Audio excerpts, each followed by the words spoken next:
대한민국 평창에 이제 동계 올림픽이 진행되고 있습니다. 1988년에 서울 올림픽이 열렸고 그 후 무려 30년 만에 이제 조국에서 올림픽이 열리는 것이죠. 1988년 그때 뭐 하고 계셨습니까? 1988년에 아직 태어나지도 않았다 이런 분들도 좀 있으시죠? 1988년 이번 올림픽 특별히 30년 만에 열리는 이 올림픽은 그동안에 긴장이 극도로 고조돼 있던 이 한반도에 평화 분위기를 조성하는 데 크게 기여하고 있죠. 그래서 이 올림픽 기간 동안에 질서와 또 평화를 위해서 이번 올림픽을 계기로 해서 한반도 정세의 새 봄이 찾아올 수 있기를 위해서 우리가 계속 함께 기도했으면 좋겠습니다. 1988년 올림픽 저도 기억을 하는데요. 아주 유명한 사건이 하나 있었습니다. 두 가지 면에서 유명했는데 하나는 그 기록 때문에 유명했고 또 하나는 그 뒤에 따라오는 어떤 그 밝혀진 일 때문에 또 그랬습니다. 어떤 일인가 하면 바로 이 캐나다의 벤 존슨이라는 선수, 100m 달리기 선수였는데 기억하십니까? 100m 달리기 캐나다 선수였는데 이 선수가 출전을 해서 9초 79라는 경이적인 기록으로 세계 신기록을 세우면서 우승을 했습니다. 그런데 언론이 이 세계 신기록 기사를 일면 탑으로 다뤘죠. 근데 불과 3일 만인 9월 27일에 이 벤 존슨이 캐나다에서 뛰었던 이 벤 존슨이 금지 약물인 애너볼릭 스테로이드라는 이 약물을 복용해서 도핑했다라는 것이 밝혀짐으로써 이 금메달이 박탈당하는 일이 있었습니다. 그래서 다시 한번 온 세계 언론이 이 벤 존슨의 이야기를 탑으로 또 다룰 수밖에 없었습니다. 더욱 충격적인 아이러니는 뭐였나 하면 당시 벤 존슨이 캐나다에서 마약 방지 캠페인 모델이었다는 것이었습니다. 전국에 그의 포스터가 붙어 있었고 그 포스터에 써 있는 이 캡션에는 이렇게 돼 있었습니다. Say no to drugs. Say no to drugs. 약물을 사용해서 올림픽 경기에 출전하고 또 약물의 힘으로 세계 신기록을 갱신하면서 금메달을 목에 건 이 벤 존슨. 그리고 전국 방방곡곡에 붙은 이 Say No to Drugs라는 이 메시지를 담은 포스터의 모델인 벤 존슨. 이 두 사람이 과연 같은 사람일 수 있을까? 어떻게 이런 전혀 상반된 일을 동시에 할 수 있을까? 벤 존슨의 이야기는 우리 그리스도인으로 살아가는 우리의 삶에 대해서 또 많은 생각을 하게 합니다. 벤 존슨은 약물을 사용하는 것이 옳지 않다는 사실을 알았습니다. 그렇기 때문에 마약에 대해서 노라고 말하는 것은 당연하다고 분명히 믿었을 것입니다. 그래서 이 캠페인의 모델이 되기로 또 결정한 것이겠죠. 그러나 동시에 그는 약물을 사용해서 도핑을 하면서까지도 경기에서 승리하고자 하는 바로 이 유혹을 이기지 못한 사람이었습니다. 자신이 믿는다고 생각하는 것과 실제 그가 행한 것이 전혀 달랐던 것입니다. 여러분, 우리가 지난주에 이어서 이번 주에도 영적인 전투에 대한 이야기를 할 텐데 왜 그리스도인의 삶이 영적인 전투일까요? 왜 그리스도인의 삶이 장미꽃이 뿌려진 편안한 길이 아니고 날마다 싸워야 하는 영적인 전투로 묘사될까요? 그것은 이유가 있습니다.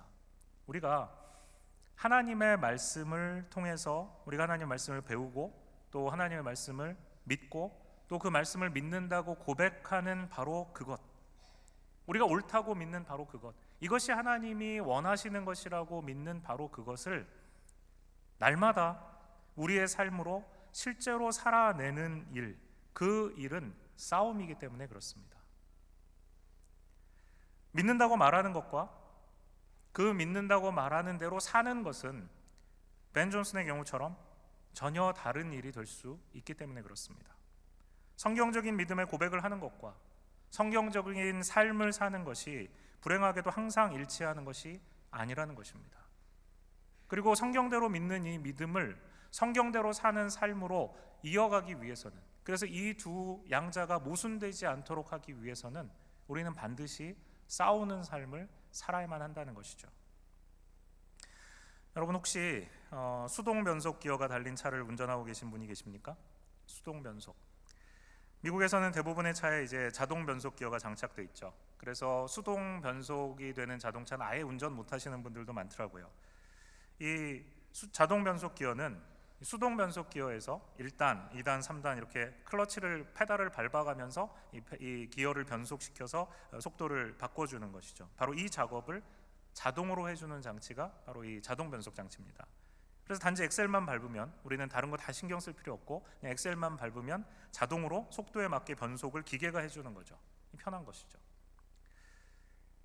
어떤 면에서 우리가 성경적인 믿음을 갖는다는 것과 그 믿음대로 성경적인 삶을 살아가는 것을 우리가 그냥 이런 자동 변속 기어처럼 생각하는 경우가 많은 것 같습니다. 그냥 엑셀만 밟으면 앞으로 나아가는 자동 변속 자동차처럼 그냥 우리가 교회에 출석하고 예배 드리고 셀 모임도 가끔 참석하고 헌금도 빠지지 않고 하고 이렇게 되면 마치 그냥 자동 변속 기어의 이 기어가 엑셀을 밟으면 1단, 2단, 3단, 4단으로 자동으로 변속되듯이 그렇게 그냥 믿음대로 우리가 들은 대로 살아갈 수 있을 것이라고 생각하는 것입니다. 근데 여러분, 우리 잘 알고 있잖아요. 그렇게 들은 대로 우리가 믿는 대로 자동 변속기가 변속되듯이 그렇게 살아가지는 것이 아니라는 것을 여러분도 저도 너무나 잘 알고 있지 않습니까? 믿는다고 생각하는 것과 살아가는 우리의 삶이 일치되지 않는 일이 생각보다 자주 일어납니다. 이런 일들은 그냥 일부 대형교회 목사들의 이야기, 일부 대형교회 비리, 세습의 문제, 부정과 부패 이런 일들이 아닙니다. 우리가 그런 일들을 언론을 통해서 접하면서 쯧쯧 혀를 차기도 합니다. 그러나 사실 그 비판을 하는 우리 자신도 우리의 믿는 이거 옳다고 하나님이 우리에게 말씀하신 옳다고 말하는 것과 그것을 우리의 삶에 살아가는 삶이 항상 일치한다고 말할 수 없지 않습니까? 이것이 바로 현실입니다. 그렇기 때문에 우리의 신앙생활은 끊임없는 영적인 전투입니다. 믿음대로 살아가려는 나 자신과 내 안에 하나님이 기뻐하시는 일을 거부하고 내 육체의 본성을 따라 살고자 하는 죄된 욕망과의 끊임없는 치열한 싸움입니다. 그리고 지난주 우리가 살펴본 것처럼 그 싸움에서 우리가 승리하지 못하도록 끊임없이 그 싸움에 패배해서 하나님으로부터 점점 멀어지고 때로는 그냥 영적으로 자포자기하고 이 싸우는 싸움을 포기해버리도록 만들기 위해서 너무나도 교활한 사탄이라는 세력이 우리를 끊임없이 공격하고 있는 것입니다. 이런 치열한 영적 전투를 우리가 살아가고 있다는 것을 의식하지조차 못하고 살아간다면 우리는 얼마나 손쉽게 사탄의 밥이 되겠습니까? 그럼 우리의 신앙의 수준이 높아지고 우리의 신앙이 성숙해지면 이와 같은 싸움은 피할 수 있는 것인가? 예를 들어보죠. 오늘 우리가 읽은 이 에베소서를 쓴 바울 사도 같은 경우 예수 그리스도의 사도이고 이방인을 위한 복음을 전하는 증거자였고 일평생 하나님을 위해 살다가 순교한 바울의 경우 바울 같으면 바울 정도 되면 이와 같은 영적인 전투에서 자유하지 않았을까?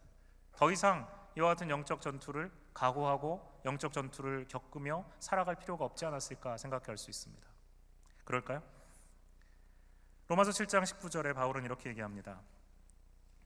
내가 원하는 바 선은 행하지 아니하고 내가 원하는 바 선은 행하지 아니하고 도리어 원하지 아니하는 바 악을 행하는도다.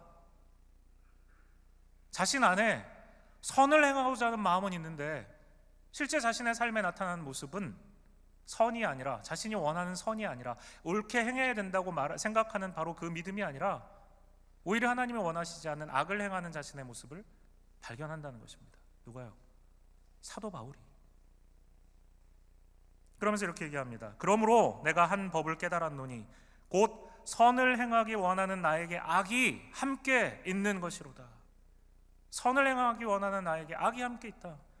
내 속사람으로는 하나님의 법을 즐거워하되 내 지체 속에서 또 다른 한 법이 내 마음의 법과 싸워 내 지체 속에 있는 죄의 법으로 나를 사로잡는 것을 보는도다. 내가 행하기 원하는 그 선과 전혀 상반된 또 다른 법, 하나님이 기뻐하시지 않는 악을 행하려는 나의 모습, 그와 같은 유혹이 내 안에서 싸우고 있다는 것입니다. 그래서 사도 바울이 뭐라고 얘기하는가 하면, 오호라, 나는 곤고한 사람이로다. 나는 곤고한 사람이로다. 이 사망의 몸에서 누가 나를 건져내랴. 이 사망의 몸에서 누가 나를 건져내랴. 사도 바울과 같은 이 믿음의 선배조차도 이런 믿음과 삶의 치열한 전투를 날마다 싸워야 되었다면, 우리 같은 보통 사람들, 우리 같은 적은 믿음을 가진 사람들은 두말할 필요도 없지 않겠습니까? 그래서 사도 바울이 이런 영적 전투를 본인 스스로 처절하게 경험했던 그 바울이 오늘 이 편지를 받고 있는 에베소 교인들에게 내가 영적 전투를 했던 것처럼 여러분들도 바로 이와 같은 영적 전투를 날마다 싸우며 살아가야 됩니다 말하는 것입니다. 그리고 그 영적 전투를 싸워 승리하는 방법이 있다라고 이야기하는 것입니다. 이 싸움은 우리의 일평생 계속되어지는 것이지만 우리에게 승리할 수 있는 방법이 있다고 알려주는 것입니다. 에베소 성도들에게, 그리고 오늘 이 말씀을 듣고 있는 여러분과 저에게 바로 승리의 방법을 알려주십니다. 그것은 무엇인가 하면 바로 영적인 무장을 갖추는 것입니다. 함께 14절 말씀을 읽어보았으면 좋겠습니다. 6장 14절 말씀을 우리 한번 한 목소리로 읽어볼까요?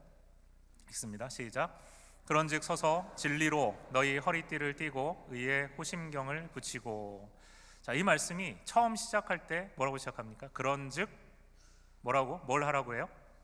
서서라고 얘기하죠. 서라고 말합니다. 영어 성경으로는 stand therefore 라고 되어 있습니다. stand라는 동사로 시작하죠. 서라라는 것입니다. 굳건하게 서라. 바로 이 동사, 굳건하게 서라라는 이 동사에 14절부터 17절까지에 나오는 이 영적인 무장들이 다 걸려 있습니다. 다른 말로 하면 이거죠. 진리로 너희 허리띠를 띠며 뭐 하라고요? 굳게 서라는 것입니다. 그 다음에 평안의 복음에 준비한 것으로 신을 신고 굳게 서라라는 것입니다. 의의 호심경을 붙이고 굳게 서라는 것입니다. 믿음의 방패를 가지고 굳게 서라는 것입니다.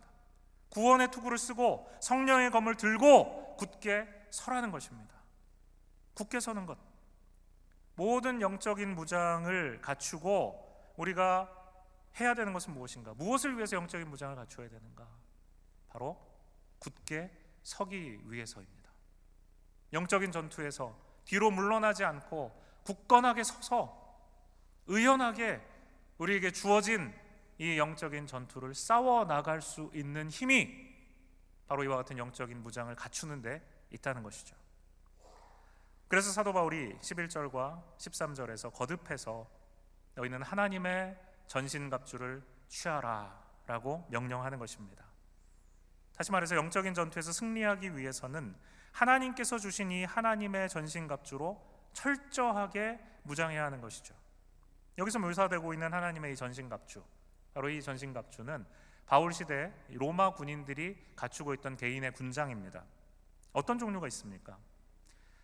진리의 허리띠, 의의 호심경, 평안의 복음의 신, 믿음의 방패, 구원의 투구, 성령의 검, 곧 하나님의 말씀, 이렇게 6가지의 무장을 얘기합니다.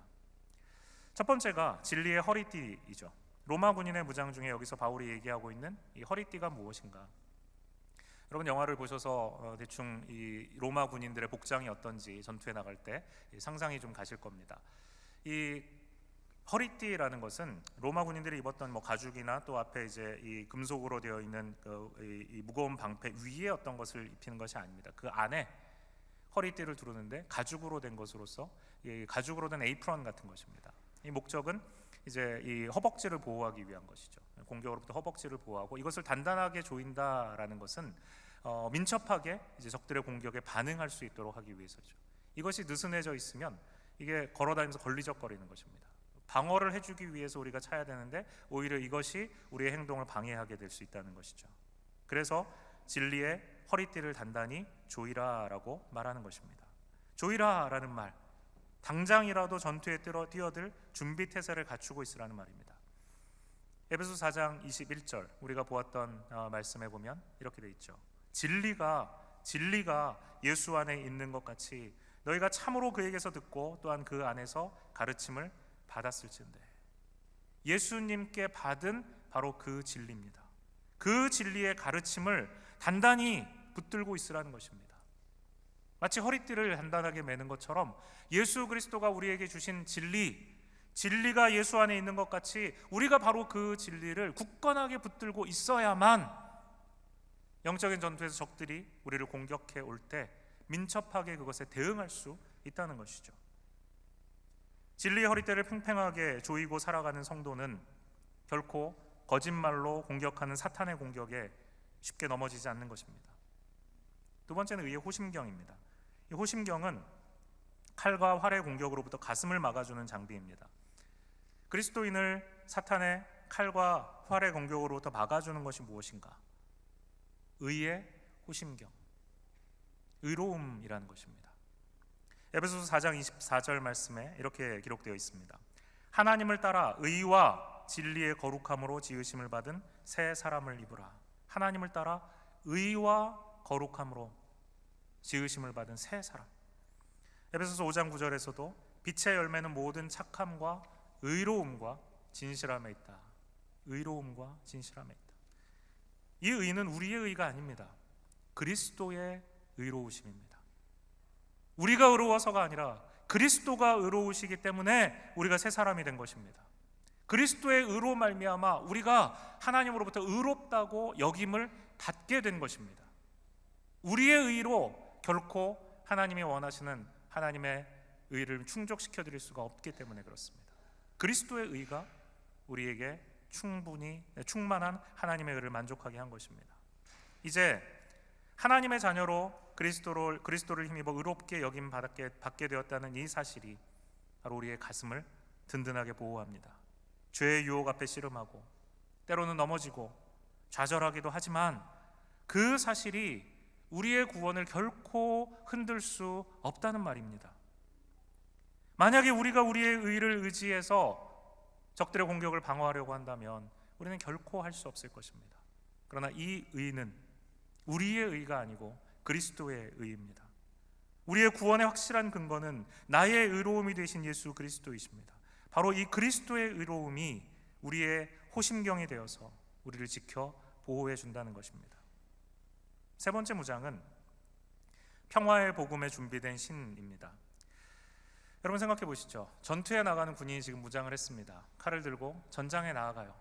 전투에 나아가면서 나는 오늘 평화로운 하루를 보내야지 라고 생각하면서 전투에 나가는 군인은 아무도 없습니다.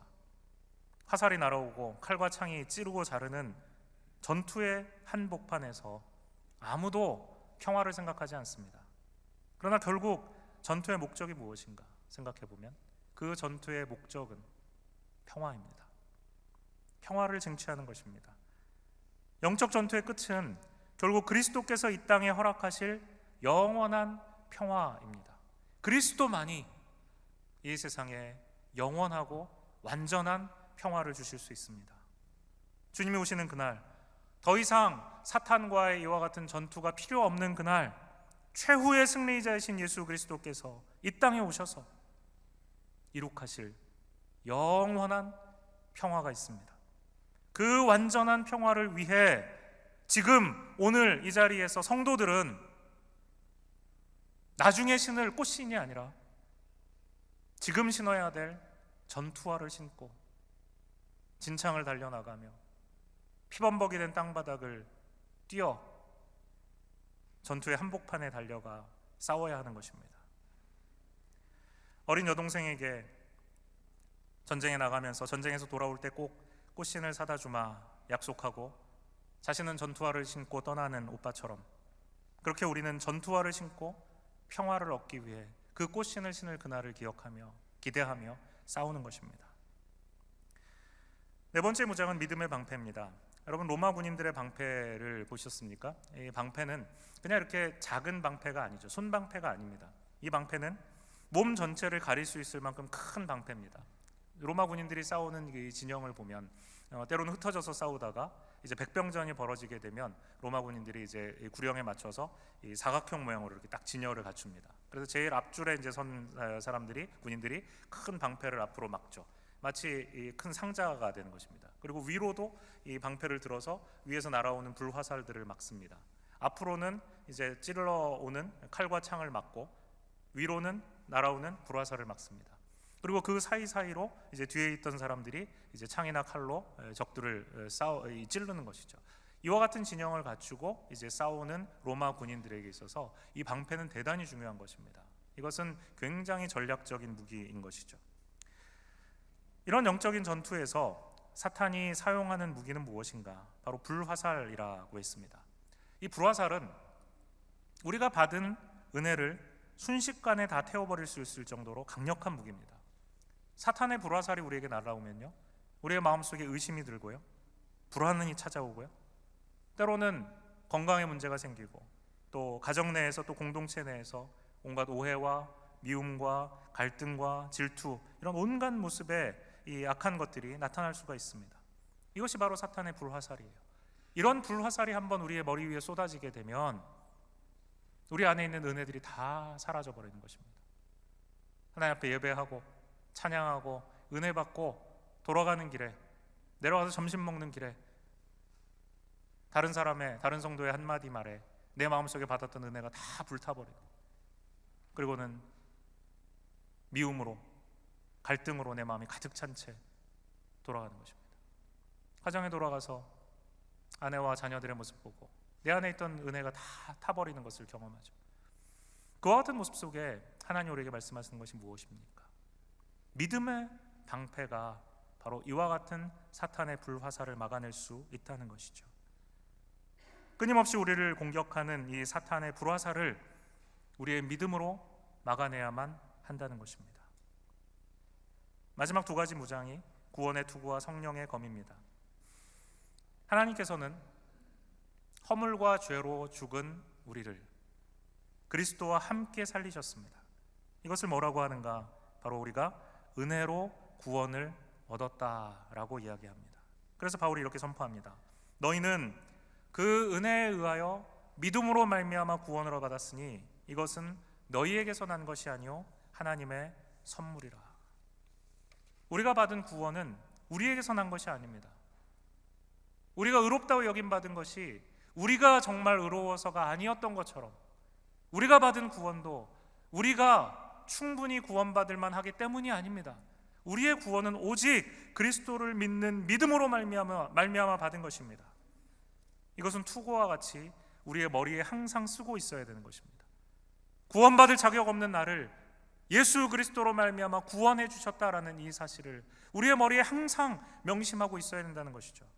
이 사실을 분명히 기억할 때 우리는 단 한 번만으로도 치명적인 부상을 당할 수 있는 가장 중요한 신체 부위인 우리의 머리를 보호할 수 있습니다. 마지막으로 우리의 손에 들고 있는 것이 있습니다. 그것이 바로 성령의 검입니다. 바울이 묘사하고 있는 이 하나님의 전신갑주를 이렇게 쭉 살펴보면 그 중에 유일한 공격 무기 하나는 바로 이 성령의 검뿐입니다. 성령의 검이라고 부를 때 다시 말해서 하나님의 말씀이라고 했습니다. 일반적으로 하나님의 말씀은 헬라어로 로고스라는 단어를 사용합니다. 요한복음 1장에 보면 태초에 말씀이 계시니라로 시작하죠. 태초에 말씀이 계시니라. 태초에 로고스가 계셨다. 그리고 그 말씀이 육신이 되어 우리 가운데 거하셨다라고 말하죠. 그 말씀이 육신이 되어 이 땅에 오셨다라고 말할 때 그 말씀이 뭐냐? 바로 로고스이고 그 로고스가 예수 그리스도입니다. 객관적인 하나님의 진리를 말하는 것입니다. 우리가 믿는 객관적인 하나님의 말씀, 바로 그것이 로고스예요. 그런데 오늘 이 본문에 성령의 검 곧 하나님의 말씀이다 라고 말할 때 이 말씀은 그 일반적인 로고스라는 단어를 쓰지 않고 레마라는 단어를 씁니다. 레마. 이 레마의 의미는 무엇인가 하면 객관적인 진리의 말씀인 로고스, 그 로고스가 우리 안에 들어오는 것입니다. 그래서 그 말씀이 내 안에 들어와서 나의 것이 되는 거예요. 그 말씀이 들어와서 내 안에 완전히 흡수되는 것입니다. 그래서 그 말씀이 나의 일부가 되는 것이에요. 내가 그 말씀에 완전히 녹아버리는 것입니다. 말씀을 읽고 말씀을 공부하고 말씀을 암송하고 하나님의 말씀을 깨닫는 것입니다. 그리고 이제 그 말씀을 살아낼 수 있도록 완전히 나에게 소화된 것이라는 것을 의미하는 것입니다. 이것이 바로 레마의 말씀이에요. 요즘에 금요일에 우리가 요한계시록 말씀을 계속해서 보고 있는데, 요한계시록 10장에 보면 천사가 요한에게 작은 두루마리 하나를 건네줍니다. 그리고 그 두루마리를 이제 너는 받아 먹으라 라고 말합니다. 받아 먹으라. 이 두루마리를 네가 먹으라 말합니다. 그 두루마리가 우리의 입에 들어갈 때, 그 두루마리가 우리의 배에 들어갈 때, 그 두루마리 하나님의 말씀인 이 로고스가 완전히 우리에게 흡수되어집니다. 말씀이 우리 속에 들어가서 우리의 일부가 됩니다. 말씀이 완전히 우리 자신이 되는 바로 그 경험을 하게 되는데, 그것이 뭐냐? 바로 이 레마인 것입니다.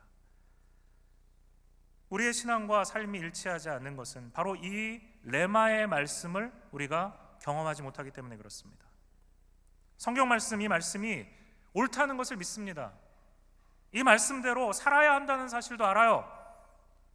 말씀이 지적하고 있는 내 안에 있는 죄에 대해서 동의할 수도 있습니다. 그런데 옳다고 믿는 그 말씀을 따라 살지 않아요. 성령께서 말씀으로 내 안에 깨닫게 해주시는 죄에 대해서 동의하지만 결코 그 죄를 회개하지도 않고 돌이키지도 않고 계속해서 그 죄에 거합니다. 왜 그래요? 바로 이 레마의 말씀, 성령의 검과 같은 말씀, 그 말씀이 내 안에 들어가 완전히 나를 사로잡고 있지 못하기 때문에 그렇습니다. 여러분 어떠십니까? 성령의 검과 같은 이 레마의 말씀을 여러분 붙잡고 계십니까? 그 말씀을 붙들고 사탄의 공격을 효과적으로 방어하고 사탄을 공격해서 이겨내는 데 사용하고 계십니까? 말씀을 읽고 듣고 공부하고 암송하고 묵상하지 않으면 이 성경에 기록된 하나님의 로고스의 말씀, 그 객관적인 진리의 말씀은 내 안에 들어와서 역사하는 살아있는 성령의 검과 같은 레마의 말씀이 될 수 없습니다. 우리는 그런 의미에서 정신을 차려야 됩니다. 그냥 주일 예배에 나와서 앉아서 30분 그냥 흘려듣는 말씀으로는 결코 사탄을 공격해서 이길 수가 없어요. 긴장하고 하나님의 말씀을 들어야 합니다.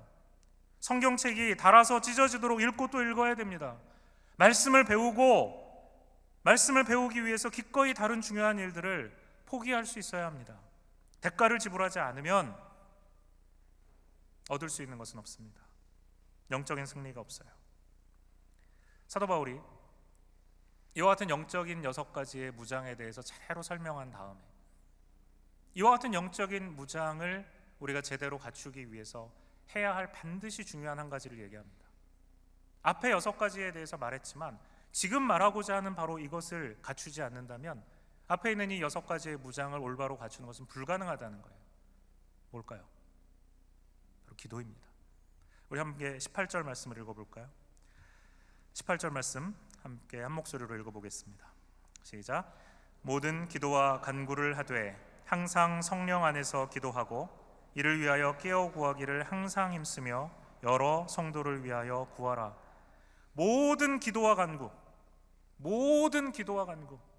항상 성령 안에서 기도하고 깨어 구하기를 항상 힘쓰며 여러 성도를 위하여 구하라. 사도 바울이 지금 얼마나 기도를 강조하고 있는지 아시겠습니까?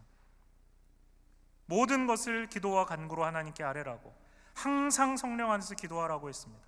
깨어 구하기를 항상 힘쓰라고 했습니다. 자기 자신을 위해서 기도할 뿐만 아니라 성도들을 위해서 구하고 사도 바울과 같은 영적인 지도자들을 위해서 기도하라고 했습니다. 무슨 말입니까? 우리가 영적인 전투에서 이기고 지는 것은 바로 이 기도에 달려 있다는 것입니다. 우리의 영적인 무장이 느슨해지지 않고 지금까지 얘기한 이 6가지의 영적인 무장이 단단하게 조여져 있고 제대로 기름칠해져 있고 올바르게 사용되어질 수 있는 컨디션을 가지기 위해서는 기도해야 한다는 것입니다. 여러분은 현재 이 기도의 중요성을 깨닫고 깨어 기도하고 계십니까? 성령에 충만하도록 충분히 엎드려 기도하고 계십니까? 기도는 단지 이런저런 우리의 요구사항을 하나님께 보고하는 소원을 비는 정도의 행위가 아닙니다. 그런 정도의 행위는 하나님을 믿지 않는 사람들도 하는 겁니다. 이방인들도, 우상을 숭배하는 자들도, 거짓된 신들을 숭배하는 자들도 자기가 원하는 것 말하는 정도는 하나님께 그의 신에게 할 수 있어요. 우리는 그것을 기도라고 그들은 부르지만 우리는 그것을 기도라고 부를 수 없습니다. 여기서 사도 바울이 말하는 기도는 참되신 하나님, 우리를 구원하신 하나님, 우리의 아버지 되신 하나님, 우리의 진정한 보호가 되실 수 있는 바로 그 하나님과의 만남이고 대화입니다. 하나님은 우리의 기도를 결코 쓰레기 취급하지 않으십니다. 하나님 우리의 기도에 귀를 기울이시고 우리의 기도에 반드시 하나님의 뜻대로 응답하십니다. 뉴욕 브루클린에 브루클린 태버너클 처치가 있습니다. 거기에 목회하시는 짐 심발라 목사님 계시는데 이분의 기도 응답에 대한 글을 제가 하나 읽었습니다. 여러분에게 한번 조금 길지만 읽어드리겠습니다. 여러 해 전 아내와 내가 상상도 할 수 없었던 캄캄한 터널을 2년 반 동안이나 지나고 있을 동안 그때까지 내가 목사로서 기도에 관해 했던 모든 말이 시험대에 올랐다. 우리의 맏딸인 크리시는 모범적인 아이로 자라고 있었다. 그런데 그 아이가 16살 무렵부터 비뚤어지기 시작했다. 내가 눈치를 늦게 챈 것은 사실이다. 나는 교회 개척과 여러 프로젝트로 정신이 없었다. 그러는 동안 크리시는 우리에게서 멀어졌고 얼마 후에는 가출까지 했다. 크리시가 어디 있는지도 모른 채 지났던 밤이 하루 이틀이 아니었다. 상황이 점점 심각해지자 나는 온갖 것을 다 해보았다. 달래도 보고 꾸짖어도 보고 언쟁도 해보고 돈으로 크리시를 통제해보려고도 했다. 되돌아보면 내 행동이 너무나 어리석었다. 아무 소용이 없었다. 크리시는 점점 더 강팍해져 갔다. 당시의 상황을 내가 어떻게 헤쳐가 나갔는지 모르겠다. 주일 아침이면 일찍 옷을 차려입고 차를 몰아 교회로 갔고 교회 입구를 들어설 때마다 속으로 이렇게 외쳤던 적이 한두 번이 아니었다. 하나님, 오늘 예배를 3번이나 인도해야 하는데 어떻게 합니까? 공중에 대롱대롱 매달려 있는 것 같습니다. 그러면 또 한 번의 긴 주일을 감당할 수 있는 힘을 받았다. 2월이 되었다. 어느 추운 화요일 밤 기도의 시간이었다. 나는 초대교회가 박해에 직면해서 하나님께 담대하게 부르짖었던 것에 관해 이야기했고 그런 후에 우리는 기도에 들어갔다. 그때 안내자가 내게 쪽지를 건네주었다. 평소에 안면이 있던 영적으로 예민한 여성도의 쪽지였다. 신발라 목사님, 이 기도회를 중단하고 따님을 위해 함께 기도해야 할 것 같습니다. 나는 망설였다. 예배의 흐름을 바꿔 나의 개인적인 필요에 초점을 맞추는 것이 옳은가? 그러나 순간 그 여성도의 말이 맞는 것 같았다. 나는 마이크를 들고 교인들에게 방금 있었던 일을 설명했다. 여러분, 그간 말씀드리진 않았지만 제 딸이 요즘 심각한 방황 중입니다. 그 애는 위가 아래이며 아래가 위이고 어둠이 빛이며 빛이 어둠이라고 생각합니다. 그러나 저는 하나님께서 그 애의 마음을 여실 수 있다는 것을 압니다. 그래서 여러분들께 크리시를 위한 기도를 해달라고 부탁하고 싶습니다. 여러분 모두 옆 사람의 손을 잡아주십시오. 기도 소리가 커졌다. 모두들 마음을 한데 모아 쏟아내는 진심 어린 기도에 나는 거의 압도될 지경이었다. 32시간 후 목요일 아침이었다. 면도를 하고 있는데 캐롤이 갑자기 문을 열고 들어와 동그래진 눈으로 말했다. 어서 내려가 보세요. 크리시가 돌아왔어요. 나는 계단을 뛰어내려갔다. 가슴이 요동치고 있었다. 딸이 부엌 바닥에서 흐느끼고 있는 것이 보였다. 나는 조심스럽게 딸의 이름을 불렀다. 크리스니? 나는 딸을 바닥에서 일으켜 끌어안고 함께 울었다. 아빠, 화요일 밤에 누가 저를 위해 기도했나요? 한밤중에 깨어났는데 제가 깊은 수렁에 빠져들고 있는 모습이 눈앞에 보였어요. 그 수렁은 끝도 없이 깊었어요. 정말 무서워 죽는 줄 알았어요. 제가 얼마나 나빴고 아버지를 얼마나 거역했는지 그때 깨달았어요. 나는 짙은 눈화장이 번져 범벅이 된 크리시의 충혈된 눈을 쳐다보면서 우리 딸이 맞는지 다시 한번 확인해야 했다. 내 딸 크리시가 맞았다. 크리시는 아버지의 품으로 돌아왔을 뿐 아니라 하늘 아버지의 품으로 돌아왔고 지금은 목사 사모가 되어 중부에서 새 아이를 훌륭하게 키우고 있다. 우리의 영적인 전투는 여러 면에서 진행됩니다. 여러분, 영적인 전투에서 정말 승리하기 원하십니까? 믿음과 삶의 모순 속에서 실패하고 좌절하는 그와 같은 반복해서 넘어지는 신앙생활에 종지부를 찍기 원하십니까? 오호라, 나는 곤고한 사람이로다. 이 사망의 몸에서 누가 나를 건져내랴. 이 탄식하는 삶에서 벗어나서 날마다 힘차게 승리하는 신앙생활을 하시기 원하십니까? 반복되는 죄, 영적인 무기력, 성장하지 않는 믿음, 변하지 않는 나 자신, 목을 죄어오는 불안한 현실 속에 여러분 지쳐 계십니까? 그렇다면 우리의 영적인 무장을 다시 새롭게 해야 합니다. 기도 가운데, 기도로 우리의 영적인 무장을 새롭게 해야 합니다. 진리와 의로움이 되신 평화의 왕 그 예수님을 붙들어야 합니다. 우리의 믿음이 되시고 구원이 되시는 우리 주 예수님을 바라보아야 합니다. 하나님의 말씀으로 사탄을 대적해야 합니다. 여러분, 여기에 나와 있는 6가지 무장을 여러분 가만히 살펴보십시오. 이 무장은 다른 누구의 무장도 아니라 오호라 공고한 자로다, 누가 나를 이 사망의 몸에서 건져내랴, 거기에 대한 답을 주실 수 있는 유일한 분이십니다. 예수 그리스도, 우리의 구원자이시고 우리의 메시아이고 그리스도 되시는 바로 그 예수님이 가지고 계신 무장이 바로 여기에 나온 이 6가지 무장입니다. 예수님, 그가 우리의 진리이십니다. 예수님, 그가 우리의 의로우심입니다. 예수님, 그가 우리의 진정한 평화이십니다. 예수님, 바로 그분이 우리의 믿음이십니다. 예수님, 그분이 바로 우리의 구원이십니다. 그분과 함께 그분의 입에서 나오는 모든 말씀이 진리이십니다. 그것을 믿을 때 우리에게 승리가 주어집니다. 하나님께서는 이 말씀을 듣고 계신 여러분이 날마다 여러분이 싸우고 있는 그 영적 전투에서 승리하기 원하십니다. 그리고 그 하나님께서, 여러분이 승리하기를 원하시는 바로 그 하나님께서는 여러분이 기도 생활을 새롭게 하기를 원하십니다. 우리가 기도하기 원하십니다. 기도하지 않는다면 아무리 영적인 무장에 대해서 오늘 여러분이 이 말씀을 통해서 새로운 머리에 지식을 쌓았다 하더라도 아무 소용이 없습니다. 에베소 1장에서부터 6장까지 여러분이 이 말씀을 통해서 아무리 교리적인 지식을 많이, 그리고 올바른 교리적인 지식을 쌓았다 하더라도 기도하지 않으면 그것은 나의 삶으로 연결되어지지 않습니다.